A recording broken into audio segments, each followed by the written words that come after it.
Puntualmente las 16 en esta tarde, por supuesto, como siempre, muchas informaciones en todos los ámbitos. Y en este sentido, como siempre, nosotros vamos creando varios espacios de información sumamente útiles y propicios para todos ustedes.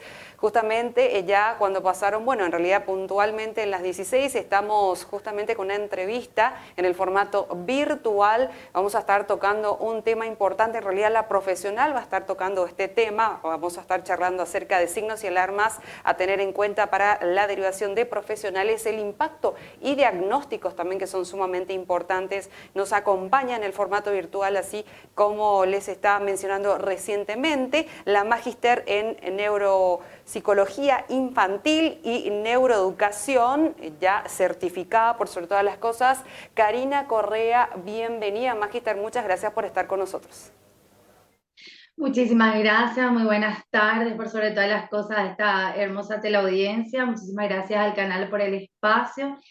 Y bueno, acá estamos como para poder ir aclarando algunas dudas que surgen, ¿verdad? Que es un tema, como bien lo decía Nadia, ¿verdad? Un tema muy oportuno, ¿verdad? Y muy recurrente en esta época. Totalmente, y en este sentido, magíster, de verdad, hay, bueno, se ven varios casos en realidad de que aparentemente se detectan ciertas condiciones, pero en realidad ahí es donde entra el profesional para el buen diagnóstico. En este sentido, ya vimos varios casos que de repente es como que dan indicios a ciertas condiciones, pero en realidad termina siendo por completo otra cosa. Y es también un desgaste para los padres, para los chicos. Y en este sentido, ¿cuál es el proceder adecuado que tenemos que tener en cuenta ante un signo o una alarma? No sé si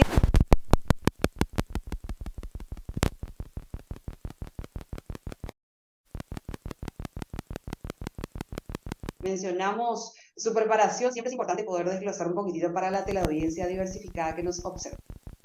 Bueno, más que nada, el tema en sí, ¿verdad? De los diferentes tipos de trastornos, me encargo de hacer la evaluación, ¿verdad? Y el abordaje de tipos de trastornos, patologías marcadas que se puedan presentar en niños y en adolescentes. Lo que realmente hago en consultorio justamente es la evaluación, el diagnóstico y el posterior abordaje de dicho diagnóstico que se pueda presentar. Así tal cual ibas mencionando, es tan importante y tan fundamental poder darnos cuenta de esos signos, de esa sintomatología que se pueda ir presentando. Y qué mejor que podamos hacerlo de manera precoz, por decir así. Cuanto antes el niño o la niña es derivado a profesionales externos para una evaluación ante ciertos signos es fundamental. Si bien entender que nuestro cerebro tiene una plasticidad, ¿verdad? Durante toda nuestra vida, hasta el momento que nos apagamos, realmente nuestra plasticidad neuronal hace justamente reeducarnos y reinventarnos constantemente. La edad fundamental para poder hacer este tratamiento, ¿verdad? Por llamarlo así, ese abordaje, lo ideal es cuanto más pequeños son, porque justamente cuanto más pequeño hay mayor plasticidad, es como siempre le comparo a los padres muchas veces que asisten, hay mayor, como una masita, ¿verdad? Poder amasarlos y poder moldearlos. Los signos de alerta que mencionabas, ¿verdad? Que tenemos que tener en cuenta son fundamentales y el diagnóstico en sí se puede ir dando desde edades muy tempranas, de los primeros meses. ¿Qué quiere decir eso? Mamás, ¿verdad? Esto es un aviso así súper importante, mamás encargados en casa, poder tener esa mirada, esos ojos clínicos, como le decimos nosotros acá en el consultorio, que puedan tener esa observación de qué cosas tiene que ir haciendo mi niño, mi niña, y qué está a destiempo. Es importante y muchas veces hay el apoyo de nuestros pediatras, ¿verdad? Dentro de su área, el poder acompañar ese proceso y explicarle también a los padres qué tiene que el niño de manera estándar estar haciendo ya en un periodo de tiempo. Bueno, desde unos meses, de 1 a 6 meses, de 6 a 12 meses, de 2 a 18. el niño tiene que desarrollar ciertas habilidades en diferentes áreas cerebrales. Entonces, es importante ese llamado de alerta desde el vamos. Realmente muchas de las veces ya llegan a consultorio a edades un poquitito más grandecitos, por decirlo así, a partir de 4, 2, 3, 4 años, en el momento que ellos ya se escolarizan, ¿verdad? Entonces, sucede que nunca estamos fuera de tiempo, pero sin embargo, teníamos un tiempo ya ganado desde el vamos, si es que podíamos estimular de forma temprana esas áreas o esos componentes. La sintomatología, como les expliqué, depende muchísimo, ¿verdad? De qué es lo que se va presentando, qué es lo que el niño está haciendo, qué es lo que está logrando. Entre ellas, por ejemplo, tenemos, ¿verdad? Para poder ir a observar su lenguaje. El niño habla, balbucea, hace sonidos, no emite sonidos, puede expresarse, tiene un nivel de comprensión, no tiene, a qué edad tiene que hacerlo, cuándo es un llamado de alerta, en la parte motriz, el niño camina, gatea, hace ciertos movimientos, no lo hace, me tiene que llamar la atención cuando lo llamo y no comprende, no me atiende, cuando le hago una reflexión acorde, obviamente, a la edad y el niño o la niña no está logrando el poder expresar ni entender.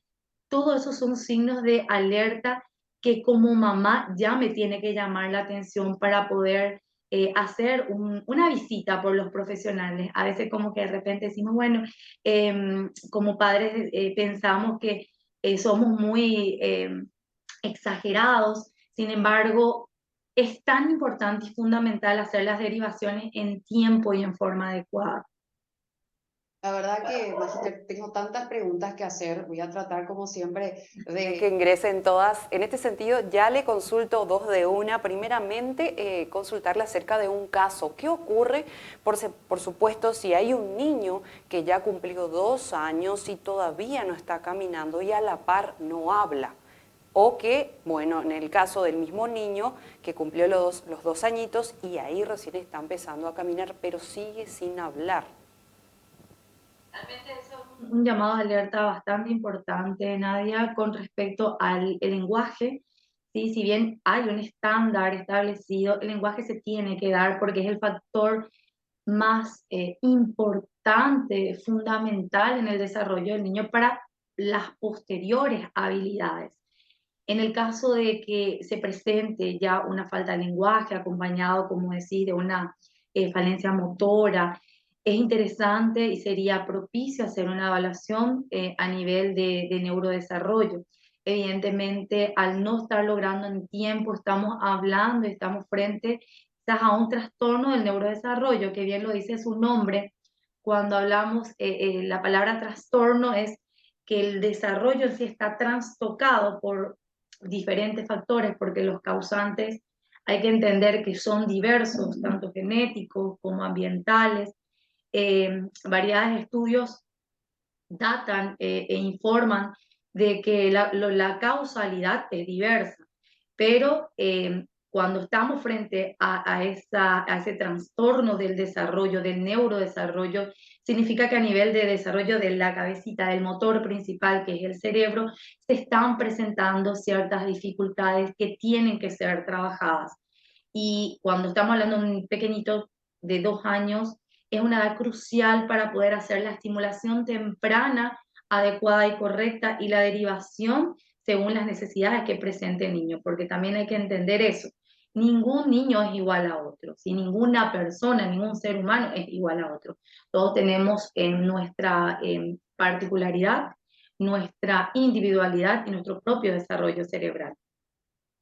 Totalmente. Y en este sentido, Nos gustaría que pueda compartir un poquitito, bueno, qué conlleva lo que sería una exploración ya neuropsicológica para entender un poquitito cuáles serían los pasitos que uno debe tener en cuenta una vez que se dio, bueno, se percató de ciertos signos de alarma y alerta, como usted mencionó.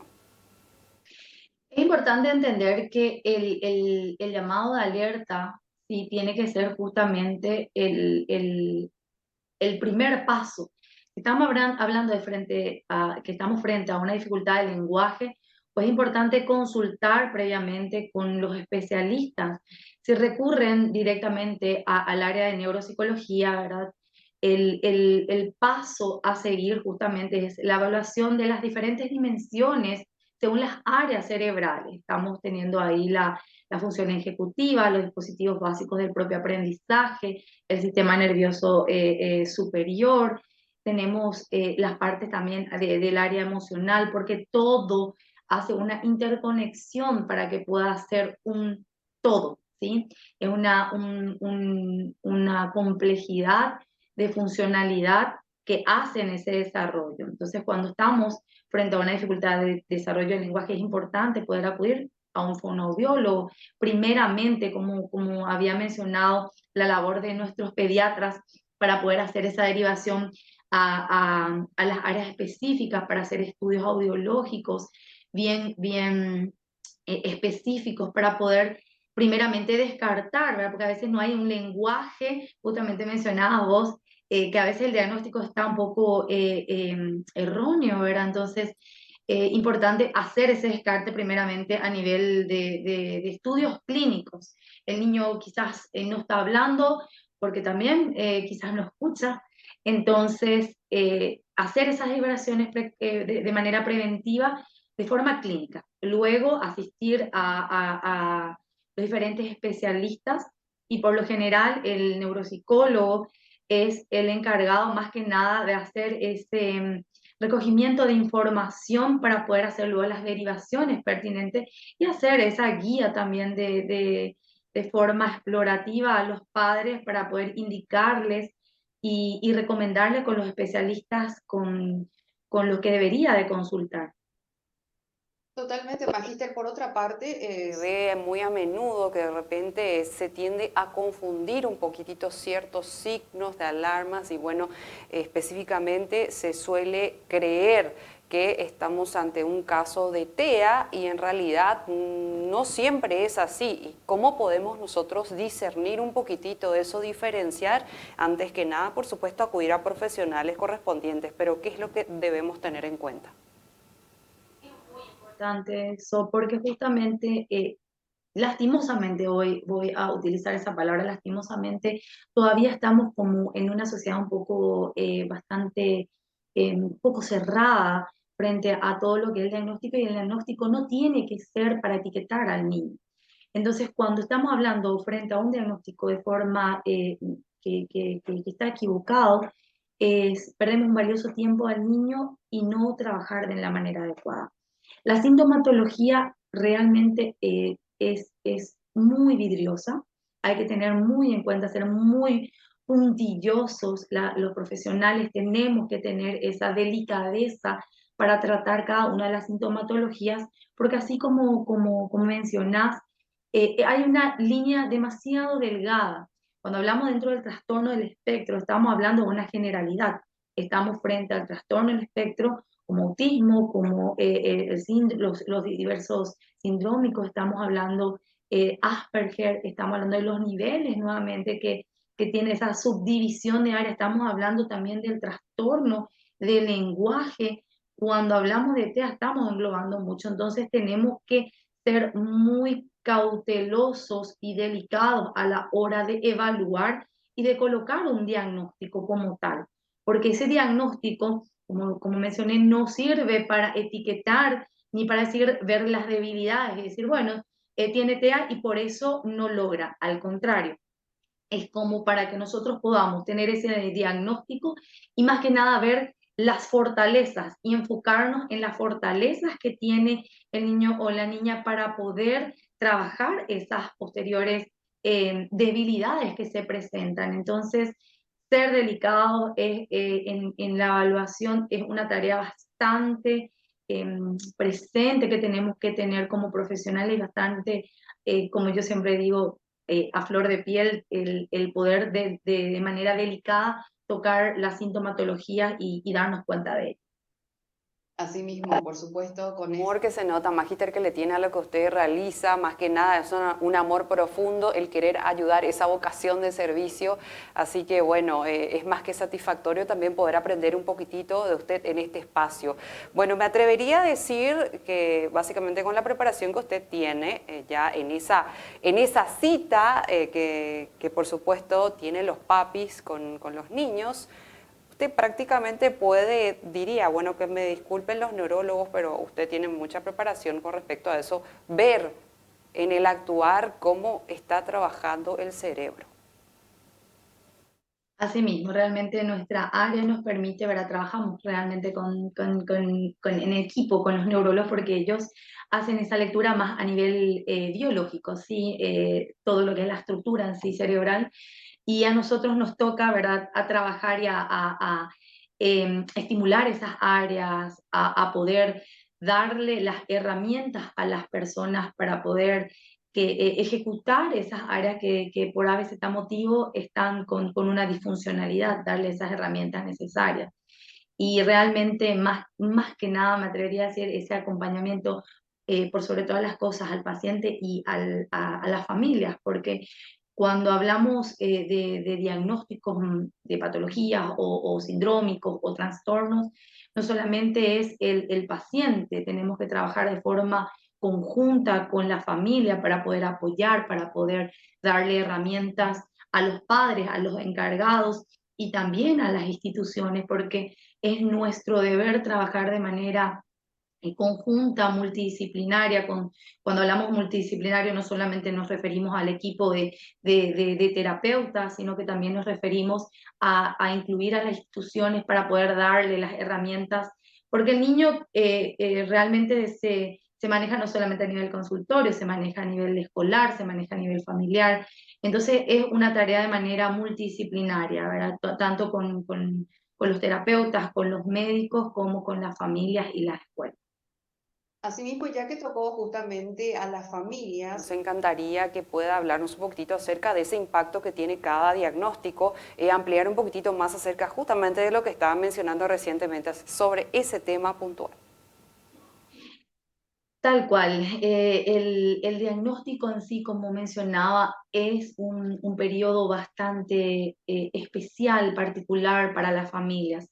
No obstante, cuando son diagnosticados los pequeños, los niños, las niñas, en diferentes, como les explicaba, trastornos sindrómicos, estamos frente a un periodo muchas veces de duelo de parte de la familia por ponerle una denominación. Es una etapa en la que la familia necesita poder, en primer lugar, asumir, aceptar, para poder trabajar y avanzar, porque si tenemos muchas veces esa presencia de negación, pues nos cuesta mucho más poder llegar y trabajar. Es una etapa en la que la familia necesita, por sobre todas las cosas, ese apoyo terapéutico a nivel de contención de equipo familiar, ¿sí? Las familias requieren de ese apoyo para poder asimilar, aceptar y por sobre todas las cosas entender frente a qué estamos, ¿verdad?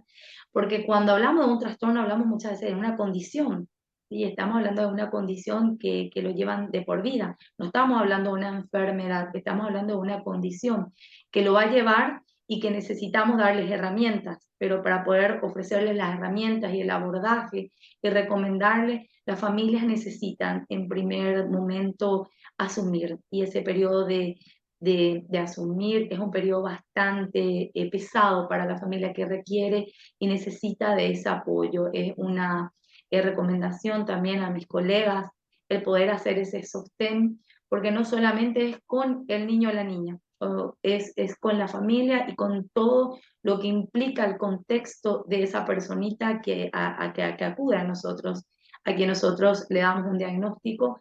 Necesitamos hacer este trabajo de manera conjunta. asimismo, Magíster, a partir ¿Cuántos años ya pueden recibir esa terapia de parte de usted? Por lo general, de los 18 meses, de los 2 añitos, trabajamos muchísimo en la evaluación, y cuando hablamos de diagnósticos precoz, porque hablamos de un diagnóstico precoz o presuntivo, porque el niño se está desarrollando constantemente, hay que entender que se tiene que respetar el desarrollo integral único de esa persona. Entonces, mientras hacemos ese proceso de estimulación, podemos hacerlo cuanto antes. A partir de los 18 meses en adelante ya se puede llevar a cabo un abordaje. Totalmente. Por otra parte, sabemos que Cada patología, que cada situación, que cada diagnóstico obviamente tiene su tiempo de duración en cuanto a las terapias, pero nos encantaría que pueda darnos un marco referencial con respecto a esto. La pregunta más frecuente que hacen los padres cuando damos un diagnóstico es ¿cuánto tiempo va a llevar el tratamiento? Y eso hay que entender que depende, así como decía, como el propio diagnóstico, el desarrollo integral, su propio desarrollo de su propia biología, del cuerpito en sí, del cerebro, cómo va desarrollando, es único. Entonces nosotros no podemos decir, bueno, en 6 meses vamos a tener este resultado o en 2 semanas tenemos un avance. Nosotros tenemos que ir trabajando en base a lo que vamos observando.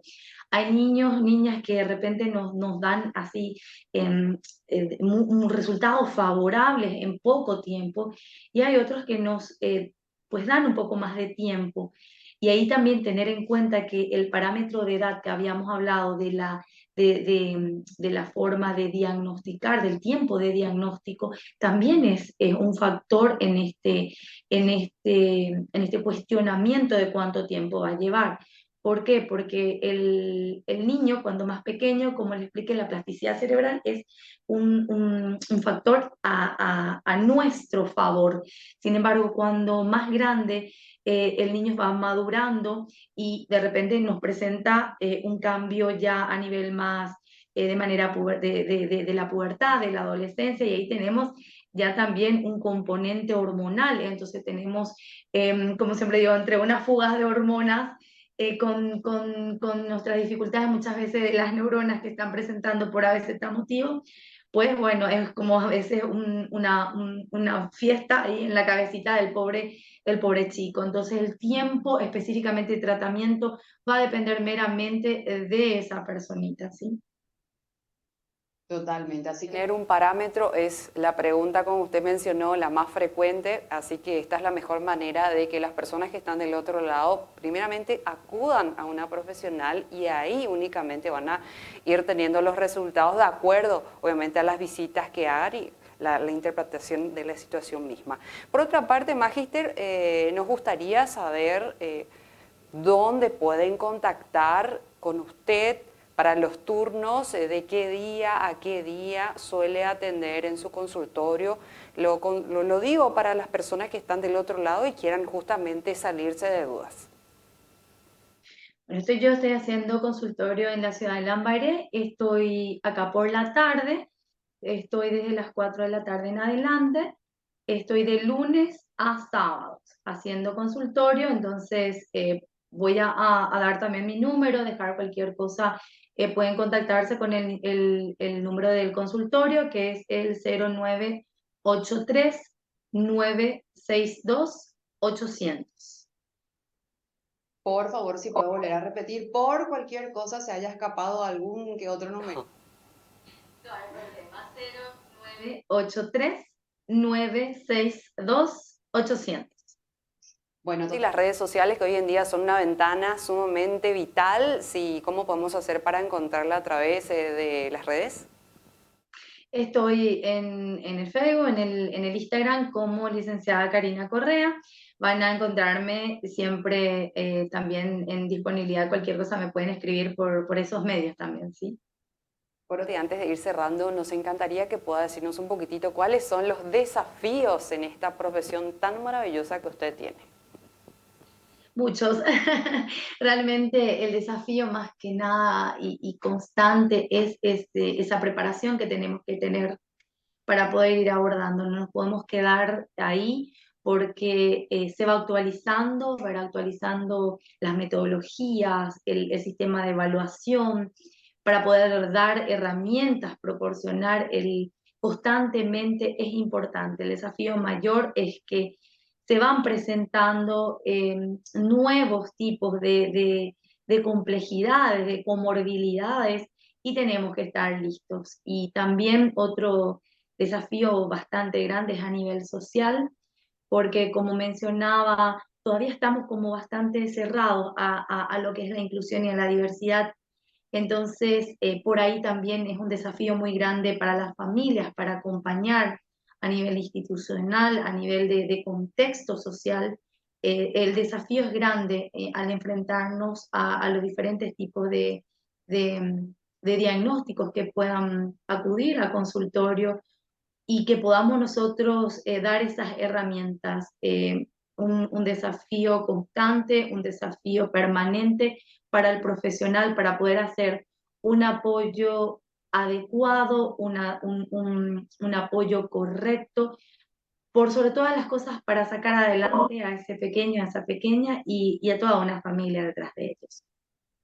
Muchísimas gracias. Tiempo por iluminarnos un poquitito en estos minutos con respecto a todo lo que nos mencionó, esas alertas, esos signos y más bien a enseñarnos a acudir a los profesionales correspondientes para las derivaciones pertinentes y poder, como mencionó, darle esa oportunidad a ese niño y a esa niña de que pueda tener la solución y crecer feliz, feliz, feliz, así como todos los niños del mundo se merecen. Así que muchas gracias por estar con nosotros. No, agradecía yo por el espacio del canal, a ustedes, a toda la teleaudiencia y asimismo, ¿verdad? Tener estos espacios para poder ir creciendo y dándonos cuenta que tampoco estamos solos, ¿verdad? Porque eso pasa mucho con las familias, de que creen que no tienen ese apoyo y sin embargo, bueno, las redes sociales nos invitan a darnos cuenta que sí hay alternativas, sí hay una luz allá en el túnel ante las situaciones que se puedan presentar, sea cual sea. Agradecida por este espacio nuevamente y bueno, hasta una próxima, hasta un próximo espacio y oportunidad para poder tener que hablar con la teleaudiencia y bueno, gracias, gracias. No, por favor, por supuesto no va a ser la última vez, así que éxitos totales hasta un próximo momento. Ahí estuvimos Con la magíster Karina Correa, ella es magíster en neuropsicología infantil y neuroeducación, certificada, a tener en cuenta, quien nos estuvo compartiendo un poquitito en este espacio acerca de signos y alarmas, esas alarmas que tenemos que tener en cuenta cuando vemos a los chiquitos, a esas personitas, a tener en cuenta para poder justamente derivar a todos los profesionales, a los especializados y tener en cuenta que lo más importante es el bienestar de los chiquitos y las chiquitas, con un buen diagnóstico a tiempo. Por supuesto que se pueden hacer bien las cosas y que, reitero, para que puedan tener un desarrollo feliz. Nosotros establecemos un corte, a la vuelta regresamos con mucho más.